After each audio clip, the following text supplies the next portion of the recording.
Fréquence protestante.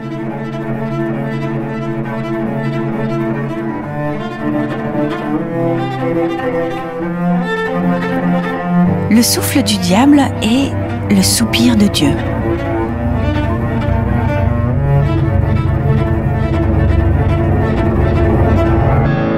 Jean-Pierre Guénon.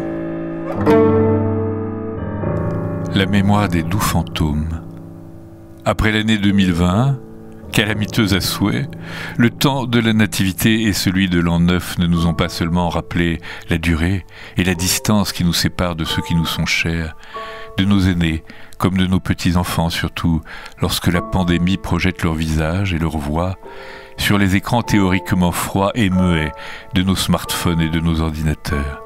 Ils n'ont pas seulement évoqué trois rois venus du bout du monde, Gaspard, Melchior et Balthazar, de cultures et de couleurs de peau différentes, qui ont tout abandonné, qui sont redevenus humbles et qui ont suivi l'étoile du berger pour rappeler aux humains que leur puissance n'est rien, comparée à celle de l'enfance et de l'innocence. Le temps du renouveau nous rappelle le visage de ceux que nous avons perdus, le reflet de leur regard que nous croyons parfois entrevoir dans celui des boules de verre soufflées de nos arbres de Noël. Ils sont là, ces doux fantômes, endormis dans nos pensées.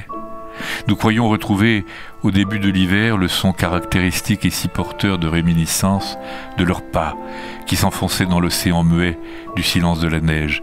Alors, au-delà des chants de Noël surgis de nos enfances, il nous semble les entendre, nos doux fantômes, murmurer l'Ode à la joie, ce poème de Schiller transformé en hymne par Beethoven. Et ces notes résonnent dans nos âmes tissées d'espoir et de nostalgie. Joie, belle étincelle divine, tous les humains deviennent frères lorsque se déploie ton aile douce. Un autre chant surgit, celui de la musique du film de Steven Spielberg, La liste de Schindler, écrit en 1993 par le compositeur John Williams. Un hymne à la tristesse. Et les deux partitions se mélangent. L'une qui a su mettre en musique les mots d'un poète, l'autre sans parole. Et nous ne savons plus si nos lèvres doivent exprimer la grâce du sourire ou la grimace des larmes. Une alternance de désespoir et d'allégresse. La glace de nos cœurs endurcis se met à fondre comme celui du petit quai évoqué par Andersen dans Le Palais de la Neige, Reine des Neiges. Le diable a fabriqué un miroir maléfique qui salit tout ce qu'il reflète. Le miroir se casse et deux des morceaux ensorcelés se coincent dans l'œil et dans le cœur de Quai, le rendant dur et indifférent à tous les malheurs du monde. Et puis les larmes et le chant de la petite Gerda.